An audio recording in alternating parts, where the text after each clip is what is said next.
Assalamualaikum warahmatullahi wabarakatuh. Apa kabar teman-teman? Semoga baik selalu ya. Amin. Kami di sini dari kelompok 6 akan mempresentasikan tentang konsep teori graf part 3. Sebelumnya perkenalan dulu ya sama kelompok 6. Yang pertama ada Siti Lutfiana Aziza sebagai pemateri keempat. Yang kedua ada Indah Nur Safitri sebagai pemateri ketiga. Yang ketiga ada Nisa Askanur Homsa sebagai pemateri kedua. Dan saya sendiri Rifdah Konita sebagai moderator dan pemateri pertama. Pada konsep teori graf yang part 3 ini, pembahasannya itu ada 3. Yang pertama, lintasan dan sirkuit Euler. Yang kedua ada lintasan dan sirkuit Hamilton. Yang ketiga, pencarian jalur terpendek. Langsung saja ke pembahasan yang pertama, yaitu lintasan dan sirkuit Euler. Apa itu lintasan Euler? Lintasan Euler adalah lintasan yang melalui masing-masing sisi di dalam graf tepat satu kali. Sirkuit Euler ialah sirkuit yang melewati masing-masing sisi tepat satu kali. Graf yang mempunyai sirkuit Euler disebut graf Euler atau Eulerian graph. Graf yang mempunyai lintasan Euler dinamakan juga graf semi-Euler atau semi-Eulerian graph. Selanjutnya ada contoh dari lintasan dan sirkuit Euler. Ini bisa dilihat pada gambar. Nomor 1, lintasan Euler pada graf A 3, 1, 2, 3, 4, 1. Lintasan Euler pada graf B 1, 2, 4, 6, 2, 3, 6, 5, 1, 3. Sirkuit Euler pada graf C 1, 2, 3, 4, 7, 3, 5, 7, 6, 5, 2, 6, 1. Sirkuit Euler pada graf D A, C, F, E, C, B, D, E, A, D, F, B, A. Graf E tidak mempunyai lintasan maupun sirkuit Euler. Graf F mempunyai lintasan Euler.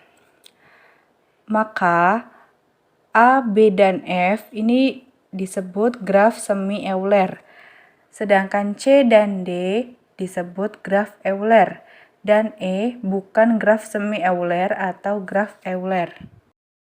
Teorema yang pertama, graf tidak berarah memiliki lintasan Euler jika graf semi-Euler dan hanya jika terhubung dan memiliki dua buah simpul berderajat ganjil atau tidak ada simpul berderajat ganjil sama sekali. Teorema yang kedua, graf tidak berarah G adalah graf Euler memiliki sirkuit Euler jika dan hanya jika setiap simpul berderajat genap.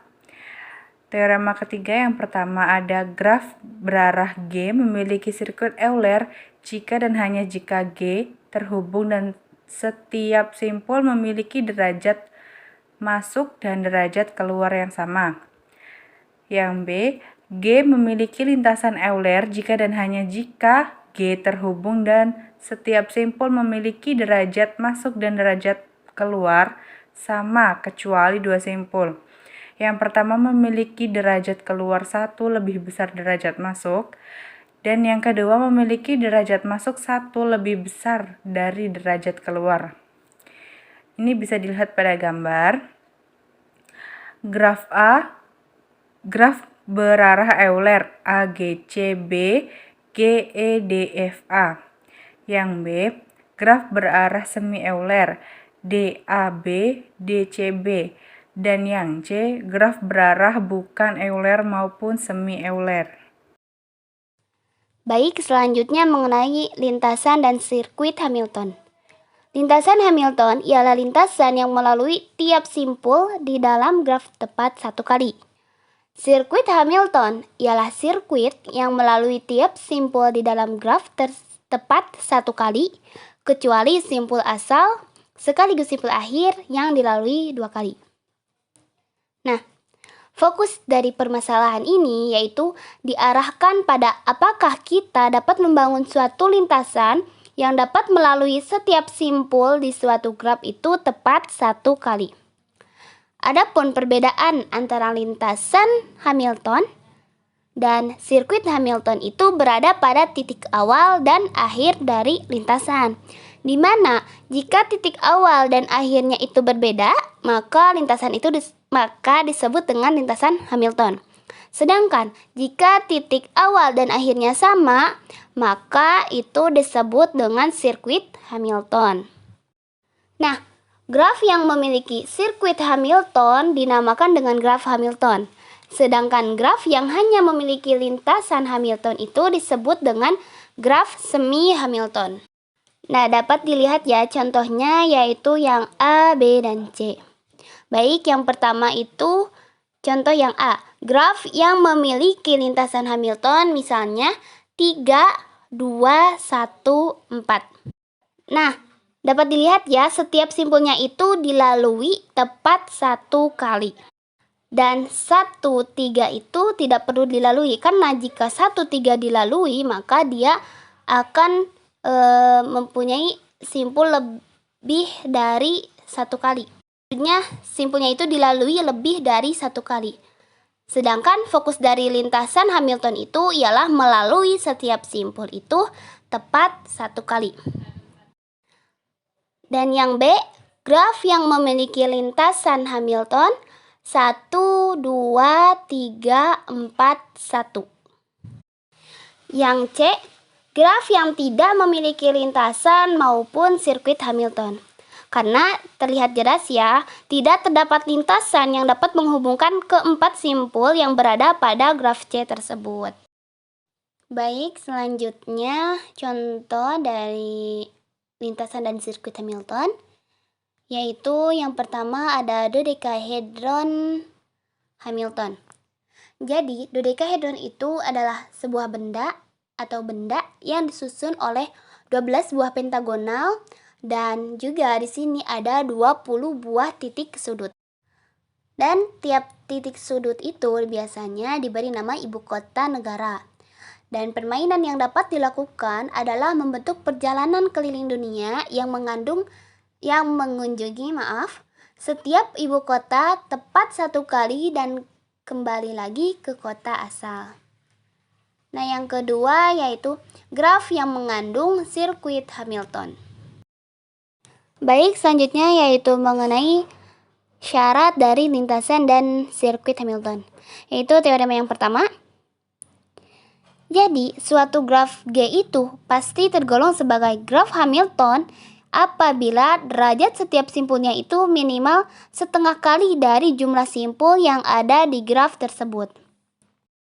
Artinya, jika kriteria tersebut terpenuhi, maka graf tersebut disebut dengan graf Hamilton. Sedangkan, jika tidak terpenuhi, maka bisa jadi graf tersebut masih memungkinkan bahwa suatu graf itu tergolong sebagai suatu sirkuit Hamilton ataupun lintasan Hamilton. Baik, teorema yang kedua yaitu di dalam graf lengkap G dengan n buah simpul n lebih dari sama dengan 3, terdapat n-1 faktorial per 2 buah sirkuit Hamilton.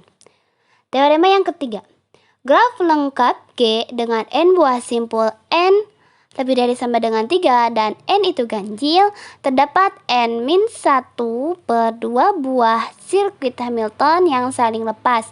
Tidak ada sisi yang bersisian. Jika n genap dan n-nya itu lebih dari sama dengan 4, maka di dalam G itu terdapat n-2 per 2 buah sirkuit Hamilton yang saling lepas. Nah, beberapa graf dapat mengandung sirkuit Euler dan sirkuit Hamilton sekaligus. Mengandung sirkuit Euler tetapi tidak mengandung sirkuit Hamilton dan sebagainya. Nah, contoh yang A. Itu graf Hamilton dan juga sirkuit Euler. Graf Hamilton pada graf A yaitu contohnya yaitu 1, 5, 2, 3, 6, 4, 1. Contoh sirkuit Euler dari graf A yaitu 1, 2, 5, 1, 3, 2, 4, 6, 3, 4, 1. Nah, yang B yaitu contoh dari graf Hamilton dan memiliki graf semi Euler. Contoh dari graf Hamilton pada graf B yaitu 1, 4, 3, 2, 5, 1.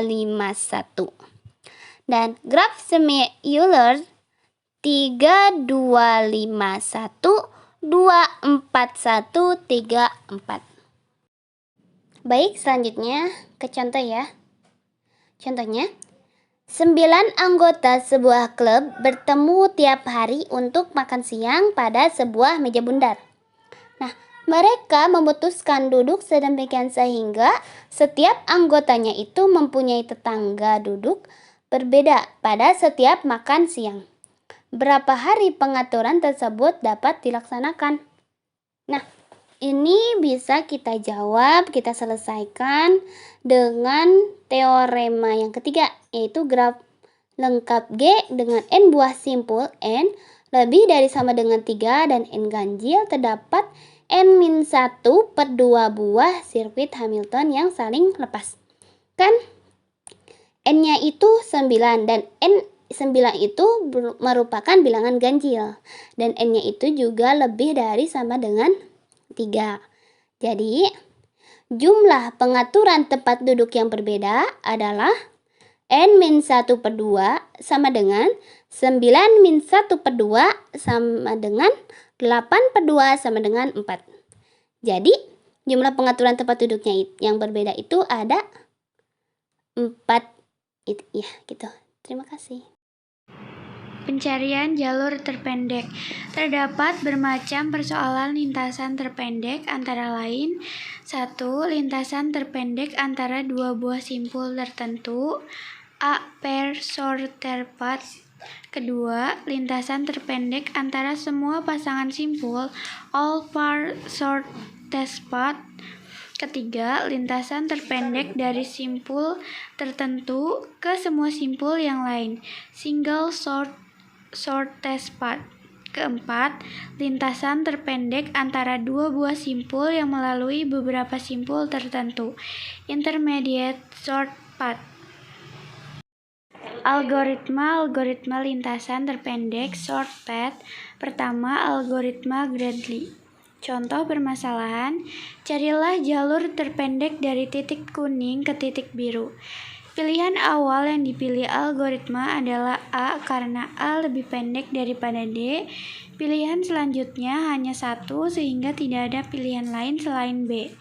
Lalu ke C dan ke tujuan akhir, maka jaraknya adalah 10,5. Padahal jika menggunakan jalur satu lagi sebesar 7, begitu seterusnya, jika jarak A ke B adalah 1000, algoritma ini tidak bisa mundur sehingga memilih B. Langkah-langkah dalam menentukan lintasan terpendek pada algoritma greedy yaitu pertama, menentukan titik awal dan titik tujuan, misalnya titik A. 2. Periksa semua sisi yang langsung bersisian dengan titik A. Pilih sisi yang bobotnya terkecil. Sisi ini menjadi lintasan terpendek pertama. Sebut saja L1. Ketiga, tentukan lintasan terpendek kedua dengan cara berikut. Hitung DI sama dengan panjang L1 ditambah bobot sisi dari simpul akhir L1 kesimpulan I yang lain. Pilih DI yang terkecil, bandingkan DI dengan bobot sisi A, I. Jika bobot sisi A, I lebih kecil daripada DI, maka L2 sama dengan L1, sisi dari simpul LI kesimpulan I. Dengan cara yang sama, ulangi langkah 2 untuk menentukan lintasan terpendek berikutnya. Selanjutnya, kedua, algoritma Jigsara. Ditetapkan pada graf berarah, tetapi selalu benar untuk graf tak berarah. Lintasan dari simpul asal ke simpul yang baru haruslah merupakan lintasan yang terpendek di antara semua lintasannya ke simpul-simpul yang belum terpilih. Langkah-langkah dalam menentukan lintasan terpendek pada algoritma Jigsara yaitu pertama, pada awalnya pilih titik dengan bobot terendah dari titik yang belum terpilih. Diinisialisasikan dengan 0 dan yang sudah terpilih diinisialisasikan dengan 1. Kedua, bentuk tabel yang terdiri dari titik, status, bobot, dan predesesor. Lengkapi kolom ke semua titik yang langsung terhubung dengan titik sumber tersebut. Ketiga, jika titik sumber ditemukan, maka tetapkan sebagai titik terpilih. Keempat, tetapkan titik terpilih dengan label permanen dan perbarui titik yang langsung terhubung. Kelima, tentukan titik sementara yang terhubung pada titik-titik yang sudah terpilih sebelumnya dan merupakan bobot terkecil dilihat dari tabel dan tentukan sebagai titik terpilih berikutnya. Keenam, apakah titik yang terpilih merupakan titik tujuan? Jika iya, maka kumpulkan titik terpilih atau predesesor merupakan rangkaian yang menunjukkan lintasan terpendek. Ketujuh, begitu seterusnya sampai semua titik terpilih. Selanjutnya yaitu contoh algoritma Dijkstra. Teman-teman bisa lihat gambarnya di PPT. Dari graf di atas, tentukan lintasan terpendek dari titik A ke titik F. Dengan menggunakan program, diperoleh lintasan terpendek dari titik A ke titik F adalah sebagai berikut. Diperoleh lintasan terpendek yaitu A, E, D, dan F dengan bobot total sebesar 22. Untuk mencari lintasan terpendek dari simpul A ke simpul lain, langkah yang ke-0 adalah inisialisasi. Inisialisasi SI simpul I sama dengan 0 dan DI sama dengan MAI untuk I sama dengan 1, 2, sampai N. Langkah 1, isi SA dengan 1 karena simpul A adalah simpul asal lintasan terpendek. Jadi sudah pasti terpilih. Kemudian isi DA dengan Y, tidak ada lintasan terpendek dari simpul A ke A. Selanjutnya langkah 2, 3, sampai N kurang 1 sama dengan yang pertama cari J sedemikian sehingga SJ simpul J sama dengan 0 dan DJ sama dengan MIN di mana D1, D2 sampai ke DN. Kemudian isi SJ dengan 1. Selanjutnya perbarui DI untuk I sama dengan 1, 2, 3 sampai ke N dengan DI yang baru sama dengan MIN dalam kurung DI yang lama di koma DJ ditambah MJI. Contoh yang kedua yaitu tentukan lintasan terpendek dari simpul 1 ke simpul yang lain. Untuk gambarnya teman-teman bisa lihat di PPT slide ke-16. Kemudian diperoleh data seperti pada tabel hijau. Maka dapat disimpulkan bahwa lintasan terpendek dari 1 ke 3 adalah simpul 1 ke 3 dengan panjang 10. Dari simpul 1 ke 4 melalui titik 1, 3, 4 dengan jarak 25. Dari 1 ke 2 adalah 1, 3, 4, dan 2 dengan jarak 45. Kemudian dari 1 ke 5 adalah simpul 1 dan 5 dengan jarak 45. Sedangkan dari 1 ke 6 itu tidak ada, karena tidak ada simpul dari 1 ke 6. Kemudian yang ketiga ada algoritma Bellman-Ford untuk mencari shortest path dengan menghitung jarak terpendek pada sebuah graf berbobot atau menghitung semua jarak terpendek yang berawal dari satu titik node. Contohnya, dari graf di atas tentukan lintasan terpendek dari titik 1 ke titik 4. Tahap yang pertama adalah tahap inisialisasi, yaitu dengan melabeli titik awal atau titik asal yaitu titik 1 dengan 0 dan titik-titik yang lainnya dengan T hingga koma D dalam kurung 1,1 lebih kecil 0 untuk masing-masing F anggota F kurangi S maka D dalam kurung S, V lebih kecil dari T hingga. Tahap yang kedua yaitu tahap proses literasi.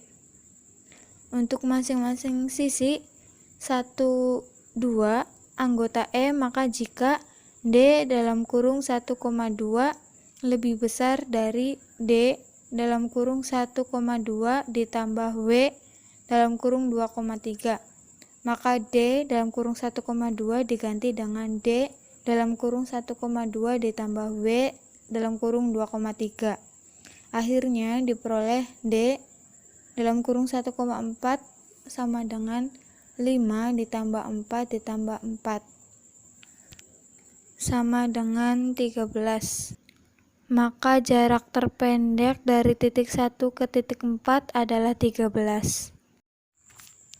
Kemudian langkah-langkah dalam menentukan lintasan terpendek pada algoritma Bellman-Ford, yaitu yang pertama, tentukan simpul asal dan daftar seluruh simpul maupun ujung atau akhir dari simpul. Yang kedua, menetapkan nilai untuk jarak dari simpul asal sama dengan 0 dan yang simpul yang lainnya sama dengan T hingga. Yang ketiga, mulailah iterasi terhadap semua simpul yang dimulai dari simpul asal. Yang keempat, untuk menentukan jarak dari semua simpul yang berhubungan dengan simpul asal, maka berlaku formula seperti berikut. Jika U sama dengan simpul asal, V adalah simpul tujuan atau akhir, maka UV sama dengan tujuan yang menghubungkan U dan V. Jika jarak V lebih kecil dari jarak U ditambah berat atau bobot UV, maka jarak V diisi dengan jarak U ditambah berat atau bobot UV. Kemudian lakukan hingga semua simpul terjelajahi. Yang kelima, untuk mengecek apakah ada circle yang nilainya negatif dalam graf tersebut, maka lakukan iterasi untuk semua simpul yang ada. Kemudian lakukan pengecekan ulang. Dan yang keenam, untuk semua simpul UV, jika ada jarak simpul U ditambah berat atau bobot simpul UV yang merupakan kurang dari jarak simpul V, maka sudah jelas bahwa graf tersebut memiliki circle yang negatif. Sekian dari saya kembalikan lagi ke moderator. Terima kasih, sekian presentasi dari kelompok 6, kurangnya mohon maaf. Wassalamualaikum warahmatullahi wabarakatuh.